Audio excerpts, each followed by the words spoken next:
This footage shows an elderly Queen Victoria at the peak of her popularity. Within her immensely long lifespan, Britain had become the world's leading industrial and imperial superpower. And while monarchies across the continent disappeared under waves of revolutions, somehow she'd survived.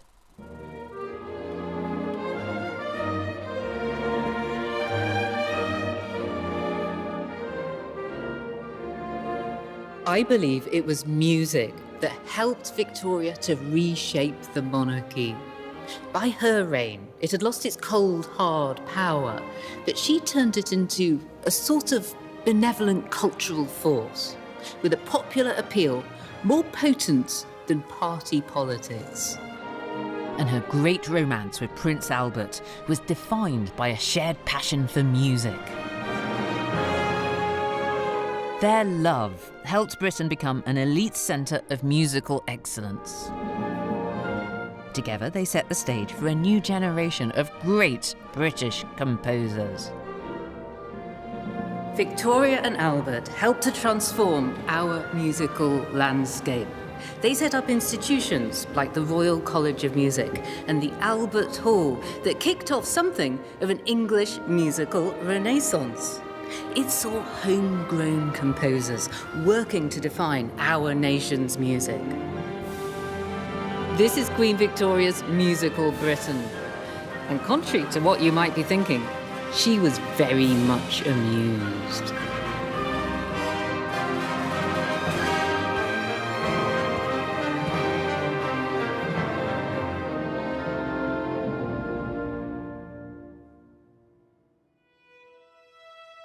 Victoria's early years were lonely. She was brought up behind closed doors, being prepared in private to inherit a very unpopular monarchy. What she needed was some good PR. So in 1835, she was sent on a publicity tour of the nation, which proved to be quite a musical awakening.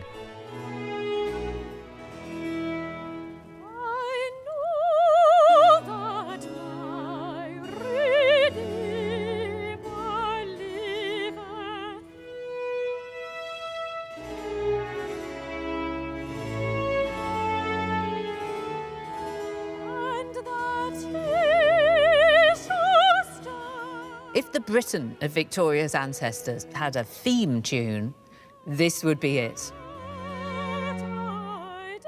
The Messiah was the German composer's most magnificent work. But to be honest, the teenage princess found it rather boring and old-fashioned to listen to. Clearly, she was going to be a fresh start for the monarchy. And for its music, too. Victoria recorded her life in her journals, and using these, it's possible to reveal just how important music was to her. With the exception of a few choruses and one or two songs, it was very heavy and tiresome. I am not at all fond of Handel's music.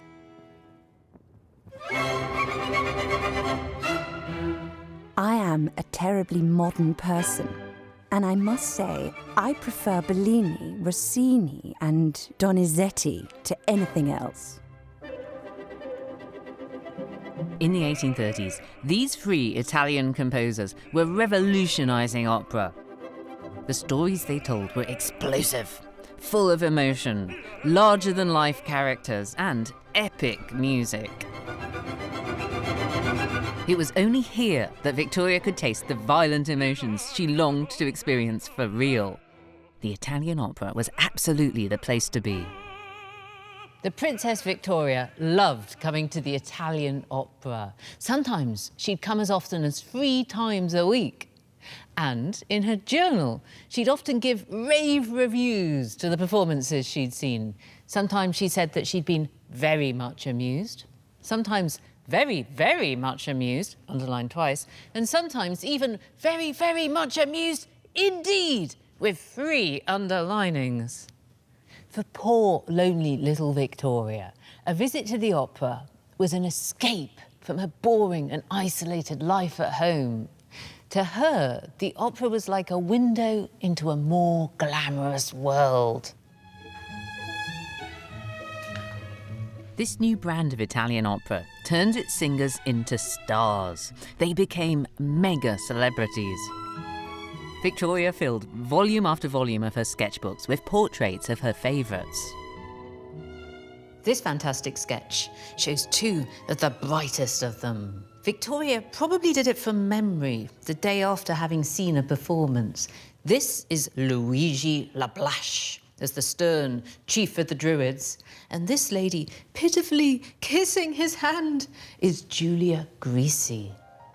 The whole book is full of images of these two. I think that Victoria was their biggest fan.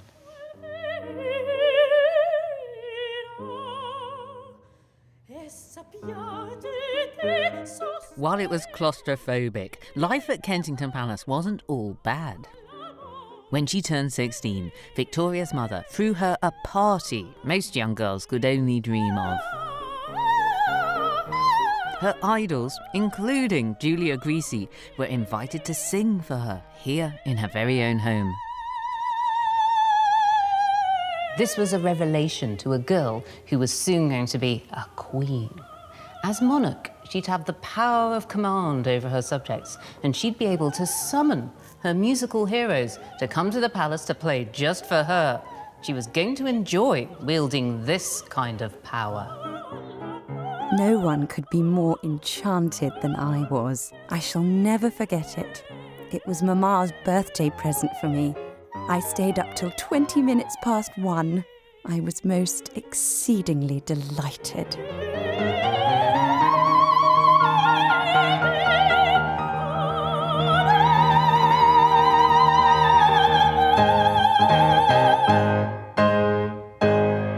That brilliant concert put a new idea in Victoria's head. She begged to learn singing, but not just from any old teacher. She wanted to learn from none other than her crush, Luigi Lablache. Cinta di fiore col bel crin di sciolto. She'd seen him sing at her birthday party with Grisi, and also as the star in her favourite opera, I Puritani. She loved his rich voice and his expressive acting. Con me stavolto, ancora elvira, ove andò. What do you think she took away from her singing lessons? She was getting to sing with Lablache a wide range of emotional encounters. And for somebody like Victoria, is a rather lonely adolescent with a very large future awaiting for her. These moments, this possibility of acting out other characters, other means of expressing herself through music, was a type of safe space for all sorts of different emotional experiences. In the situation she is going to be in, she's going to be similarly facing the public, facing formal engagements, having to be somebody else. And it's as if she is able to learn from Lablache how these other performers did it. How to perform being Yes. a queen in due course. Yes. Within just one short year, the 18-year-old Victoria did become queen, and her lessons with Lablache had prepared her for this role she'd been destined to play. Now that she was finally free, she wasted no time in throwing her first state ball in her new home, Buckingham Palace. Of course, that would be the very latest music and the very latest dances. The new and scandalous dance was the waltz. Scandalous because you had to wrap your arms around your partner as you twirled them across the floor. In fact, Byron even wrote a poem about what he called the wicked waltz. All around the confines of the yielded waste, he wrote, the strangest hand may wander undisplaced. Now, obviously the Queen couldn't have strange hands wandering around her waist, so she had to sit out the waltz at the palace balls. But the fact that the waltz had been danced at Buckingham Palace did mean that it was on its way to becoming respectable.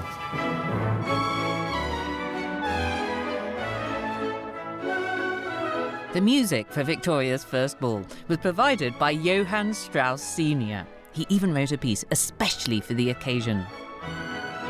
He and his orchestra were famous in their native Vienna, and thanks to Victoria's endorsement, they now embarked on a sell-out tour across the country. There wasn't a ballroom in Britain that wasn't filled with waltzing couples desperate to copy their fashionable young monarch.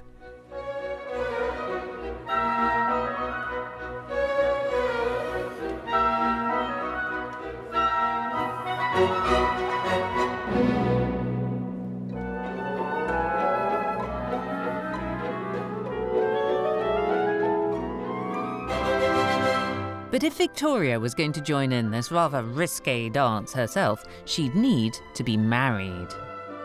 This match would be Europe's most important in a century, planned to extend royal influence across the continent. Albert was destined since birth to be Victoria's husband. Their families had it all planned out. On paper, he looked perfect. He was the younger son of the ruler of Coburg in Germany. He had pure blood, unimpeachable morals. But Victoria was a deeply romantic person, living in a romantic age. For her to get married, she'd have to feel that she was head over heels in love. And it was on the dance floor that Albert was able to sweep her off her feet. Albert clearly had a deep musical sensibility, as indeed did Victoria herself. And this shared passion bound them together. Dancing also provided a great opportunity for Victoria to ogle at Albert's fine figure. It is quite a pleasure to look at Albert when he gallops and waltzes. He does it so beautifully, holds himself so well with that beautiful figure of his. During dancing, I squeezed and pressed dearest Albert's hand, and he mine. All this dancing did the trick. Just 5 days after Albert's arrival, Victoria summoned him into her private closet and told him that they were going to get married. Albert joyfully agreed. Like a pair of giddy teenagers, the 20-year-old lovers used music to express the intensity of their feelings. And what would any self-respecting, musically talented prince do when he was in love?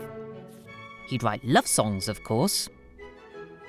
These 4 volumes contain upwards of 24 songs, or lieder, as Albert would have called them, that he wrote in just 2 years. This one here is actually in his own handwriting. It's called The Distant One, and Victoria herself has annotated it. She's written here, composed by dear Albert at Windsor Castle during the period of their engagement. So this was a courtship gift from him to her. The first line of the song reads, "Through the night, I send forth my greetings." And I imagine him sitting in his own room here at Windsor Castle, composing away, the air around him crackling with emotion as he sends his thoughts down the corridor towards his fiancée.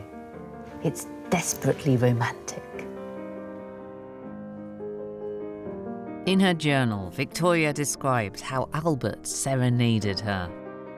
He then sang to me some of his own compositions, which are beautiful, and he has a very fine voice. This was clearly the beginning of a genuine love story, a great romance.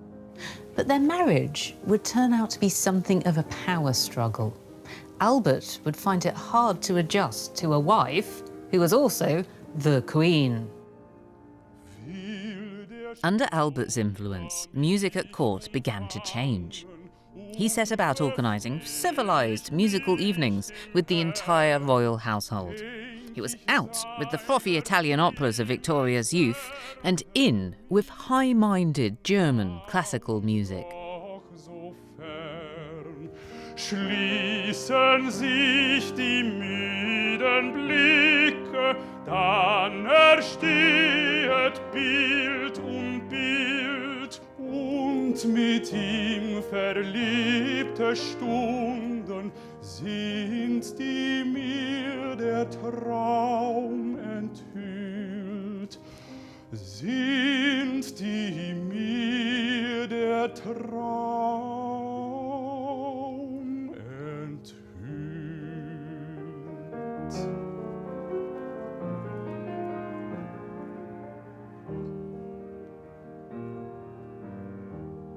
Albert really wanted to bring Victoria round to his way of thinking and of living. He had in mind to create a perfect, dutiful, sober royal family, by contrast to some of the more dissolute royal families of recent history, with their debauchery and mistresses and so on. And singing leader like this, well, it was the epitome of decorum and propriety. This was going to be a royal family that its subjects could look up to and emulate. It wasn't just the family's image the royal couple set about correcting. Under the rule of Victoria's uncles, opera-going had developed a terrible reputation. It was a decadent pastime for dandies who'd hang out here, interrupting performances with their drinking and pursuing of women. At the Royal Opera House, I'm meeting historian Flora Wilson. Welcome to the Royal Box. Thank you. To find out how Victoria was at the vanguard of a revolution in theatre manners. How did Victoria herself behave? Well, Victoria was very much of her time in that she used this box right here as a sort of drawing room. So she would be visited by courtiers, by the sort of leading social elites of the day. She would hold court, as it were, in her box. And that was very typical. Women, generally speaking, in opera houses at that time did stay put in their boxes, and they were visited by the men from around the opera house who were mobile. But the way that Victoria was actually sort of ahead of her time was that, unlike the aristocrats around her who would chatter during performances, they would flirt, they'd gamble, they might even eat dinner during an opera performance, she would actually sit there and listen. She was the kind of etiquette manual par excellence during an era of etiquette manuals. And so the fact that she was sitting quietly and paying attention meant that the social elites, who for years in London had been famous for sort of behaving badly at the opera house, they gradually settled down and actually started listening in a way that we would now expect. It was really the beginning of modern listening. I think what interests me is the way, right, hierarchy is breaking down, more people are getting the vote. The Queen can't rely on being the Queen anymore. She's got to find new ways to do it. Exactly, yeah, she actually needs to lead in a kind of an active way and using culture for that, I think, and using music in particular because it was something she obviously cared so much about. In the wake of an assassination attempt on her in 1840, she came to the opera house, was publicly, visibly available, and of course she was applauded, and the entire audience sang God Save the Queen. It was a great moment of national coming together, a really symbolic, important moment for that. In this picture here, she looks like she's the central attraction, really. I imagine everybody would be looking at us rather than the stage. No, absolutely. I mean, the place to sit if you weren't the Queen during a state visit was either directly above or below her, so that everyone else in the opera house who was looking at the Queen would also see you. It was absolutely about the kind of the visual spectacle. There was an explosion in the printed press in the 1840s. These new weeklies were obsessed with the young Queen and her handsome husband. So when the royal couple made their first trip to Scotland, whose landscapes and culture had fired their romantic imaginations, the press were hot on their heels. Every step of her progress as she went across the Highlands was watched and recorded. It says here that the editor of the book was an eyewitness of the varied and stirring scenes detailed, and the pictures come from sketches by an artist who was a constant spectator, basically a Victorian pap. This was the monarchy and the media working together because they knew, as it says here, that the British throne rests on the affections of the people. But it's also true that Victoria herself had wanted to go to Scotland for a really long time to experience the culture and to hear the music. This whole trip would lead to a sort of romanticised version of Scotland that probably had very little to do with the ordinary lives of Scots. In anticipation of Victoria and Albert's arrival here at Taymouth Castle, Highlanders and pipers arranged themselves in formation while crowds of locals gathered. Everyone was eager to catch a glimpse of the royal couple.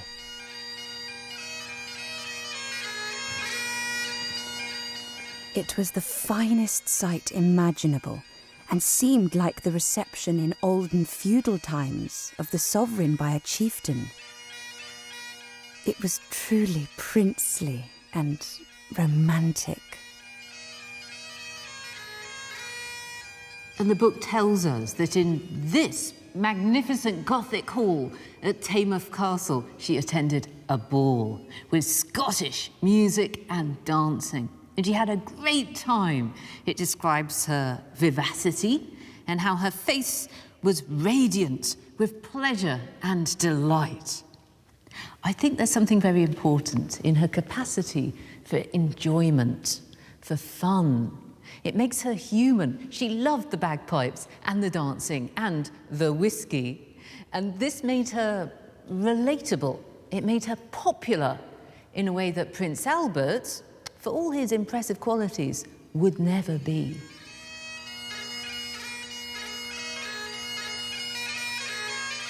Much like Strauss and the waltz, Victoria's love of Scotland kicked off a craze across Britain for pretending to be Scottish. Ladies and gentlemen all over the British Isles clad themselves in tartan and danced reels to the dulcet tones of bagpipes.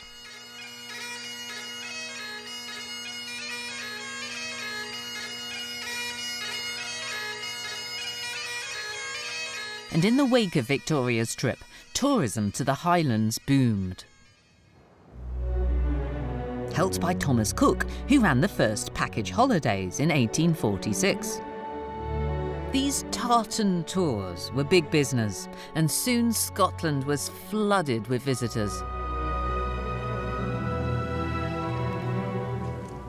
Many other tourists now began to follow in Queen Victoria's footsteps to see this rugged and romantic landscape. The idealised version of Scotland that they sought would also inspire artists and writers and musicians. The German composer Felix Mendelssohn was so moved by his visit that he wrote a whole Scottish symphony.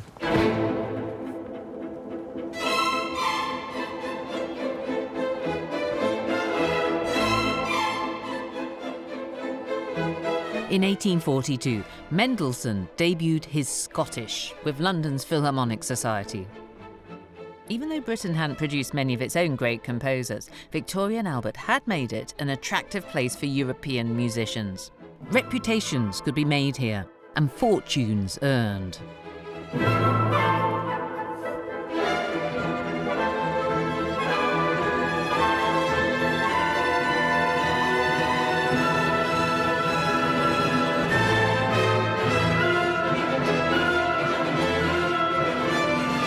Mendelssohn was welcomed by the British critics with open arms.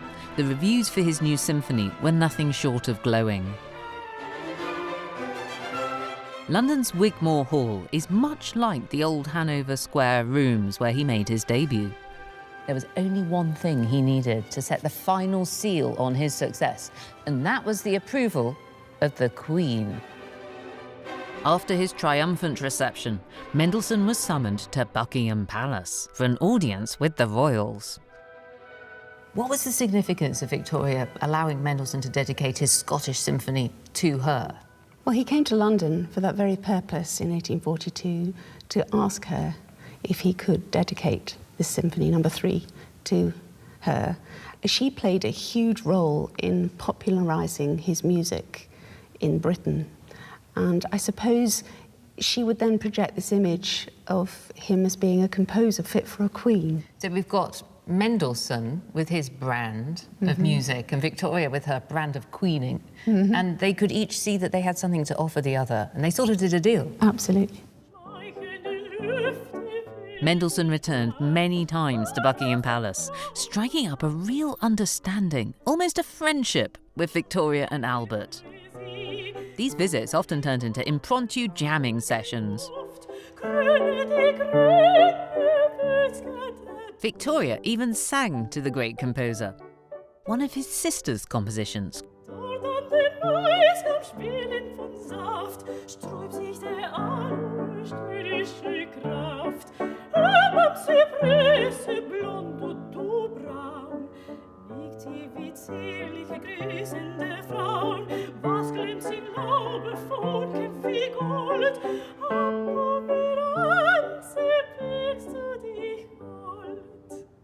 Now, we know that playing music together, playing piano duets, was important to Victoria and Albert. What did they particularly like to play?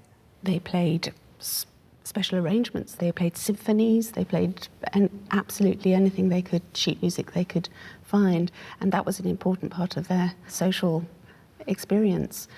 But Mendelssohn arranged one song without words, which is very beautiful, Opus 85, number 6, in 1847, for Queen Victoria and Prince Albert to play together.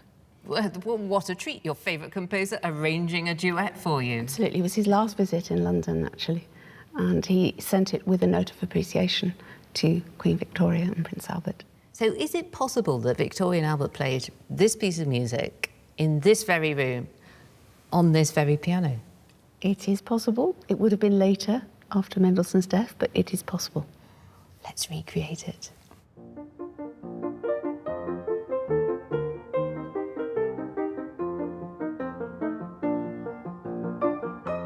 As the royal couple revelled in their musical soirees with Mendelssohn, their friendship with him would be hugely influential. Sheet music was becoming more widely available thanks to cheaper printing, and affordable cottage pianos were being manufactured in the thousands. Now, everybody in Britain could play Mendelssohn's Songs Without Words in their own drawing rooms, just like the dear Queen and her husband. Making music with your family at home came to be seen as a virtuous thing to do. To be honest, for women who were supposed to be confined to the domestic sphere anyway, the home was the only place that they could make music. Professional female musicians were looked upon askance as being a bit like actresses. And as everybody knows, actresses are a bit dodgy. There was one woman, though, who'd begin to change this. She was a songbird from Sweden.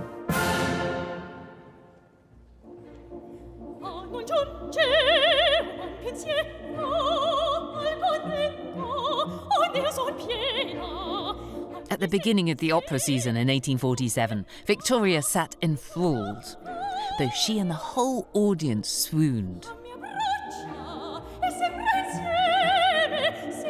The response to Jenny Lind, the Swedish nightingale, was almost hysterical.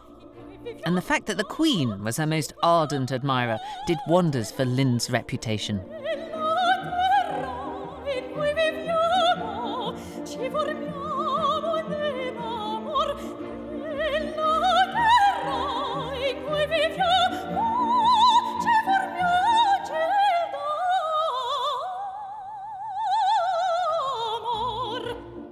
Victoria developed such a huge crush on Jenny Lind that she went to see her 16 times. That's the whole of Lind's performances in one season. The Queen would even bunk off other responsibilities so as to hear the Nightingale sing. Once she broke up a big formal dinner at Buckingham Palace with the Prime Minister in order to get across town in time. The whole of the British public were caught up in this Lind mania, and Victoria was seen throwing flowers from the royal box and down onto the stage. Lind gives me quite a shiver down my back, for which alone I would go to the opera.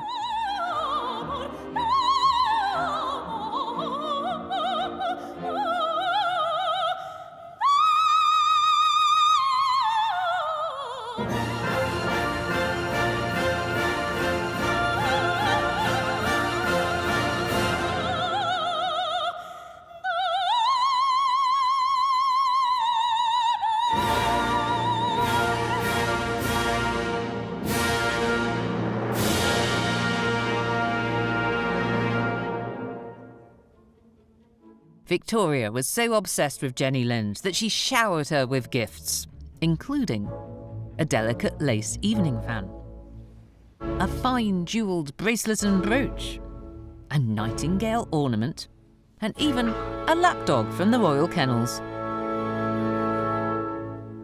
Despite her slightly stalker-like behaviour, Victoria and Jenny Lind became quite friendly. And Lind showed the Queen something important about the enormous pull of celebrity. Victoria could see that if she could combine star appeal, like Lind had, with the ancient awe associated with the monarchy, perhaps she could win herself a new kind of power. Victoria wondered if she could win the hearts of her subjects, just as Jenny Lind had won the hearts of her audiences. Her emotional intelligence was changing the monarchy, but she also felt that she had to protect the established order. And I think you can see her deep conservatism in her choice of the first musician that she knighted. Henry R. Bishop was the composer of Home Sweet Home. This really was a lovely song, and practically anyone in Victorian Britain would have been able to hum you the tune. But if you look at the words of the song, it's all about the patriarchy and the status quo that was keeping Victoria herself on the throne. Ladies, stay at home is the message. You don't want any pleasures and palaces. Be it ever so humble, there's no place like home. It's a bit of a killer to ambition and to social mobility. This really is music as the opium of the masses.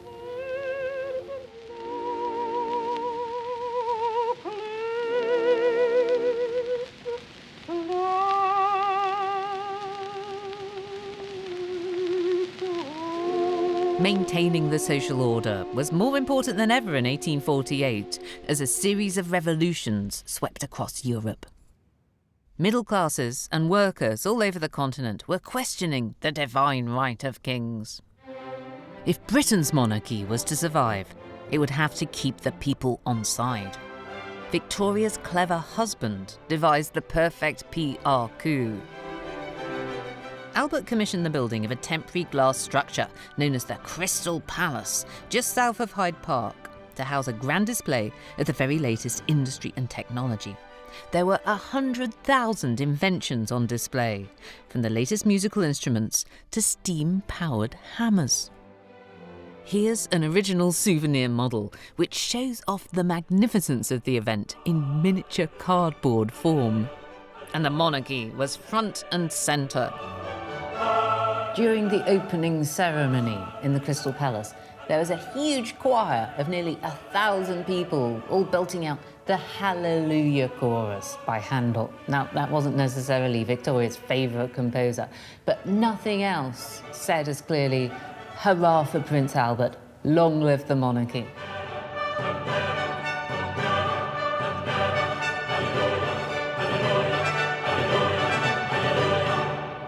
The Great Exhibition is usually associated with industry and free trade.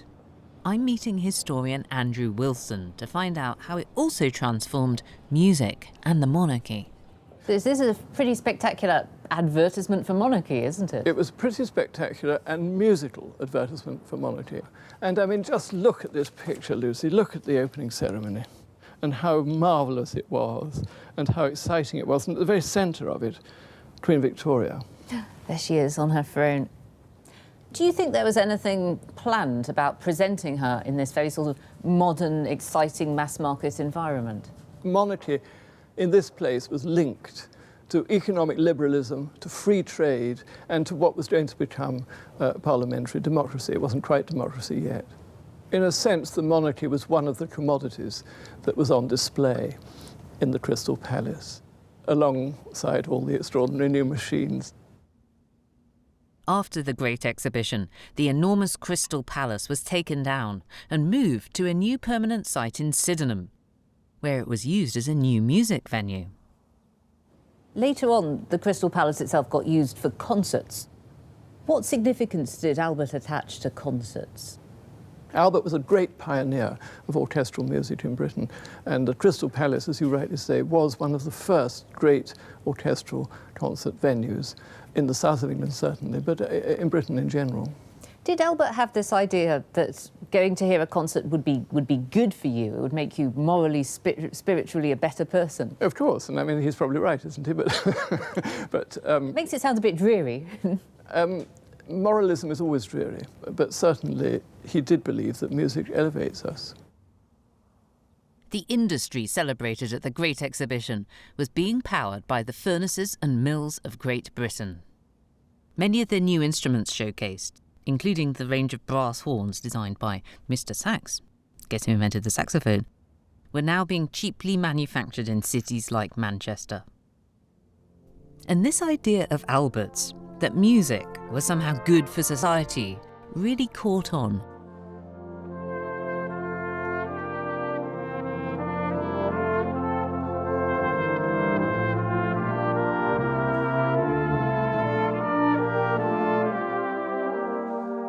Paternalistic factory owners, like John Foster of the Black Dyke Mill in Queensbury, Yorkshire, actively encouraged workers to make music.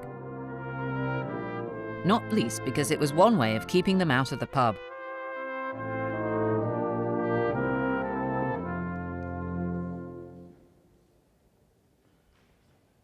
This explosion of music brought something almost spiritual into the lives of people who were experiencing the harshness of the Industrial Revolution at first hand. The brass band became a symbol of the North, partly because it represented emotion to people in danger of being dehumanised by their jobs. It seems that the Victorians believed that music was good for you, and this idea was endorsed from the very top. As this kind of music became more accessible to larger swathes of the British public, the things people listened to also began to change.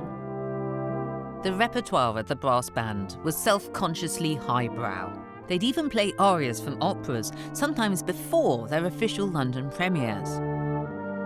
So someone in Yorkshire might have heard the latest work even before the Queen.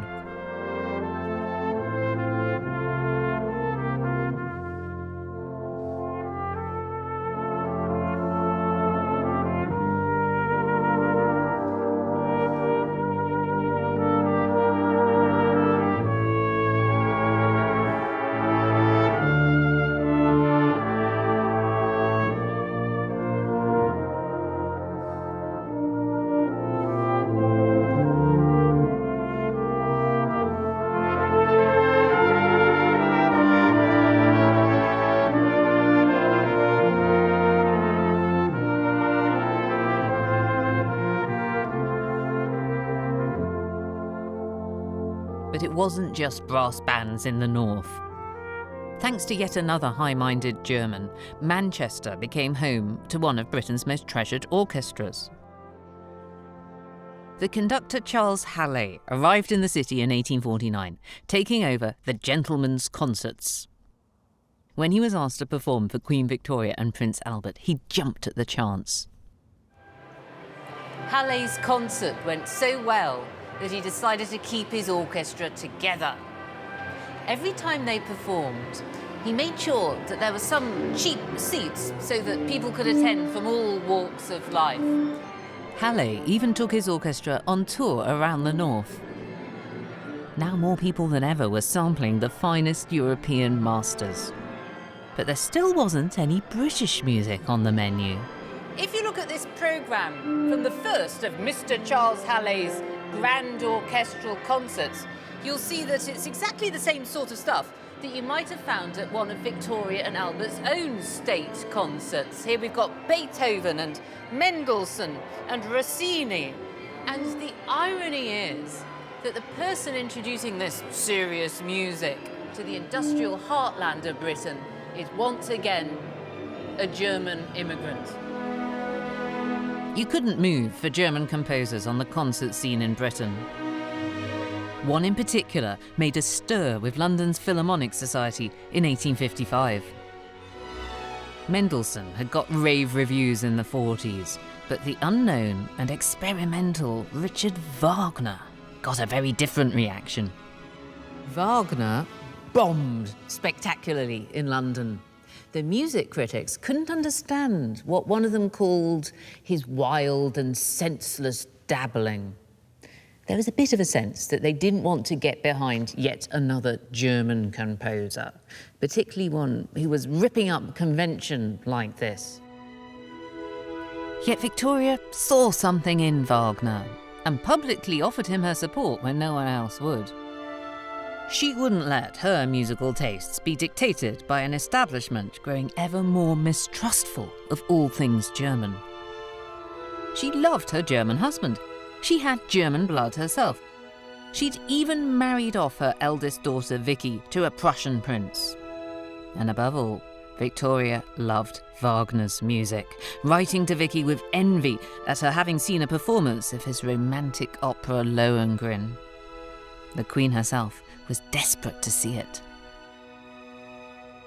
Pray send me what music is published of the new opera of Wagner.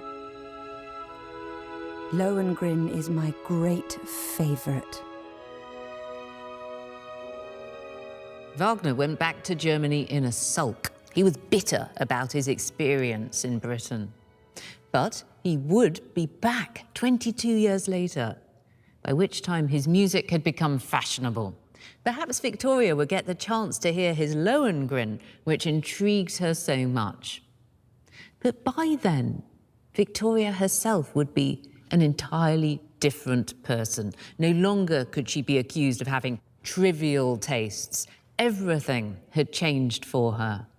Not because of politics, but because of grief. In 1861, the unthinkable happened. Aged only 42, and in the prime of his life, Albert unexpectedly died of a mysterious fever. Devastated, Queen Victoria retreated from the public eye, and the rich concert life she and Albert had enjoyed ended forever. Music at court was silenced. It would be a long time before Victoria could write in her journal again. And when she finally picked up the pen, the depth of her sorrow was clear. And now I am all alone, desolate and broken-hearted. Victoria threw herself into memorialising Albert.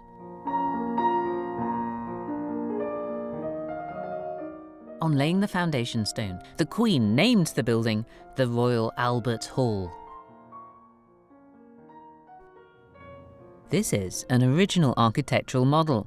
It really was a stunning bit of Victorian engineering. The model's only been recently rediscovered in pieces. In a cupboard, it's been put back together again for us. It looks like there was a hole in the middle of it, so you could poke your head up and you could get a 360 panorama of what it was going to be like inside. The model also shows a flaw in the design. This glass roof, this turned out to be terrible from the acoustic point of view, and they had to put up a massive piece of canvas to deaden down the echo. And here is Queen Victoria at the opening ceremony in 1871 of this massive musical memorial to Albert. She's the very picture of despair. To Victoria, Albert and music had become so poignantly intertwined in her mind that it would be years before she could take pleasure in music again. Alongside this spectacular concert venue, a new school of music was erected in Albert's honour. The Royal College of Music was built to develop a new generation of British composers. From Victoria's great loss, the seeds for a new national music were being sown.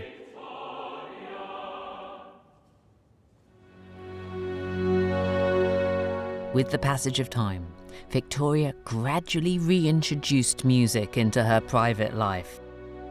She found it painfully emotional. It is only quite lately that I have reopened my music books, and the past seemed to rush in upon me in a strange and marvellous manner. It made me sad, particularly the Beethoven and Mendelssohn pieces, which my beloved Albert loved so much, and we used to play together. We seemed somehow to be together again, in spirit.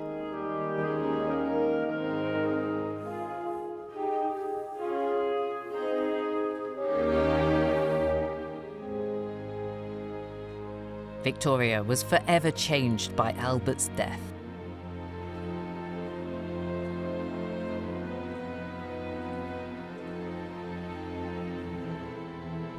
An outward sign of Victoria's monumental loss was her adoption of formal black mourning.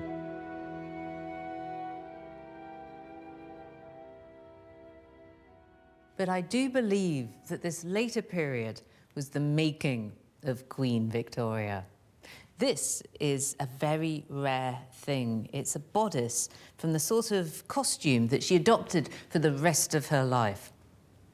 This one is from the 1870s, perhaps when she's just starting to emerge from the worst of her grief. It's decorated with crepe, this dull material that symbolises bereavement. And there's also an unexpected reason why it made sense for Victoria always to wear black. In modern terms, it was the most fantastic visual branding. Her subjects knew exactly what Queen Victoria looked like, because she always looked exactly the same. As Victoria emerged as a magisterial matriarch in black, her cunning Prime Minister, Benjamin Disraeli, deployed her new image to Britain's advantage.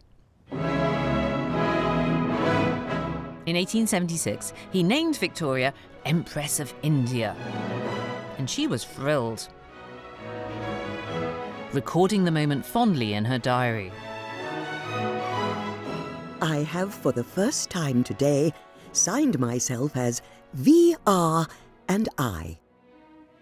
But India was an awfully long way away. To your average Victorian, it was almost a mythical place. How could they be expected to care about it when life was already pretty tough at home? Well, there was one way of whipping people up so that they'd be willing to serve and even to die in the service of the empire. And that was the music hall, where political messages could be hidden inside insanely catchy choruses. We've got the ships, we've got the men, we've got the money too. We fought the bear before. This was the first in a wave of popular imperialist songs. It even introduced a new word into the English language. We don't want to fight, but by jingo if we do. It's technically about our rivalry with Russia, but the song's aggressive patriotism made it a timeless rallying cry for British imperialism. While we're Britain's true, the Russians shall not have Constantinople. Popular support for imperialism was being whipped up in the music hall as the British Empire expanded and seized ever more land and resources. But it was India that was the jewel in the crown. This vast country was a source of great wealth to Britain. And in her old age, Victoria became obsessed with India, just like she had with Scotland in her youth. She built this sensational room at her summer home, Osborne House on the Isle of Wight, in the Indian style, and immersed herself in the country's culture and music. Victoria's Indian subjects also presented her with gifts, including musical odes, like The Greatness of the Empress Victoria by Surendra Mohan Tagore.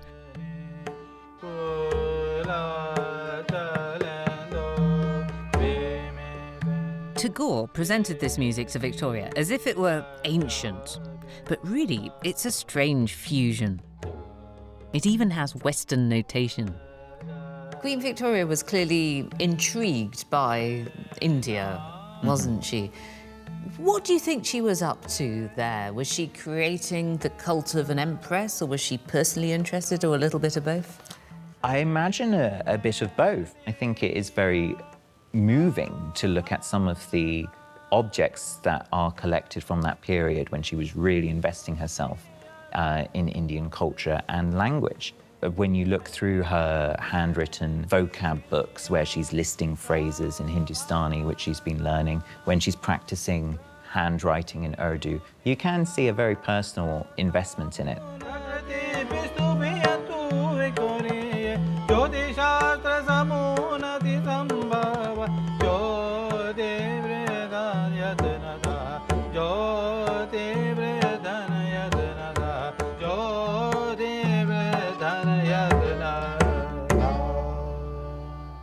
I have a sort of image of a little old lady who doesn't understand but wants to understand and is trying to express something benign. But also I'm thinking, wow, you don't really know what your troops are up to over there, do you? I find it troubling. It's a very difficult thing to reflect on. I think even with these songs, on the one hand, you can see it as a great innovation. You can also see it as a monument to her role as empress. But also it does, in effect, hide the damaging consequences of empire and colonialism on Indian music.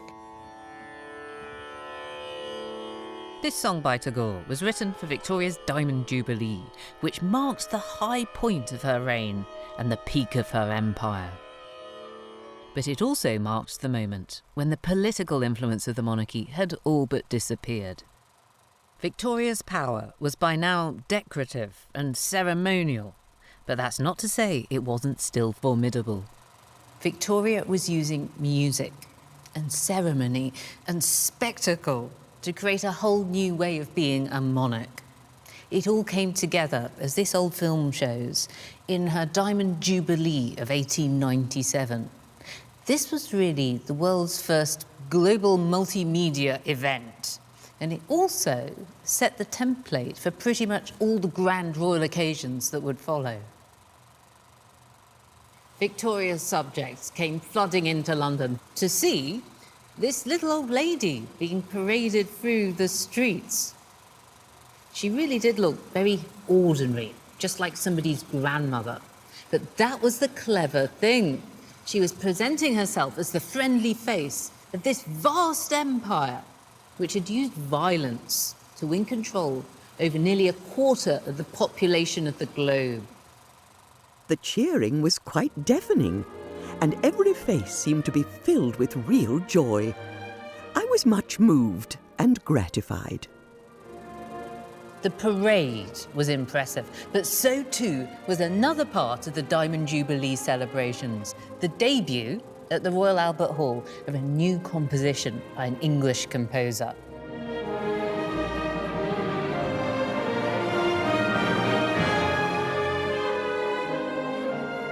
Edward Elgar's Imperial March was music fit for a queen and an empress. Written for a monarch whose unwavering belief in the power of music had supported her for all 60 years of her reign. Elgar's magisterial compositions would become the new sound of Britain. And soon the Royal College of Music would also bear fruit, producing a new generation of composers to follow in his footsteps. All thanks to Victoria and Albert, whose great love had paved the way for the next century of British music.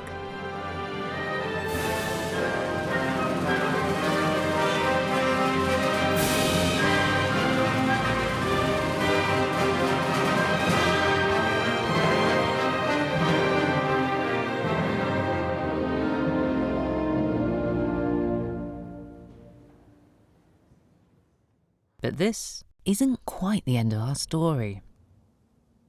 2 years after her Jubilee, Victoria celebrated her 80th birthday.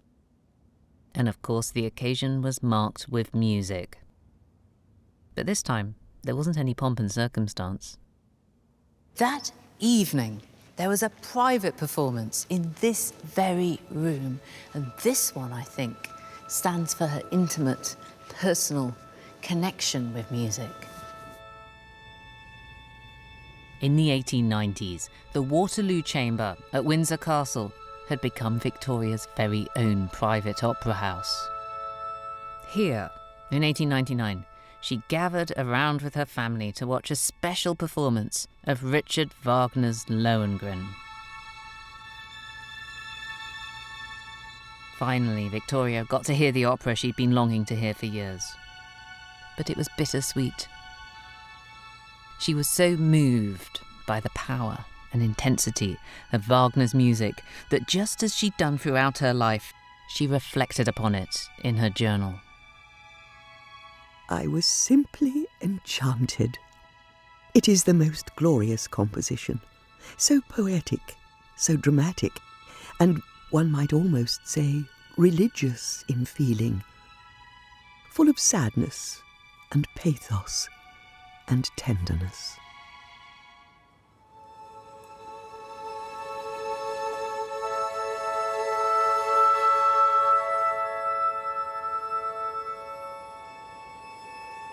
What she wrote revealed what music really meant to Queen Victoria. To her, it was emotion, enchantment. Music was like the blood that flowed through her veins, blood that was British, but also deeply German. And she couldn't know it, but in 15 years, the blood of those two nations, Britain and Germany, would once again mingle on the battlefield. And that the composer who inspired this religious feeling would later become synonymous with much darker forces. The sadness and the drama of Victoria's beloved Wagner would describe the century to come.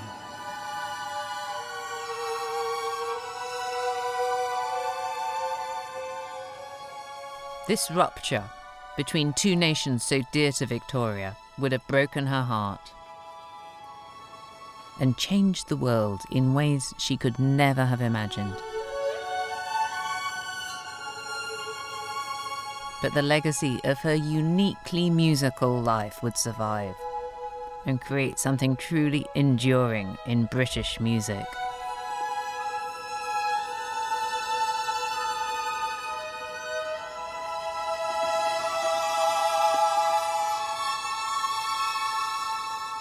And I find it comforting to think of this aging empress, so near the end of her life, blissfully unaware of the storm clouds brewing, enjoying the music simply for what it was.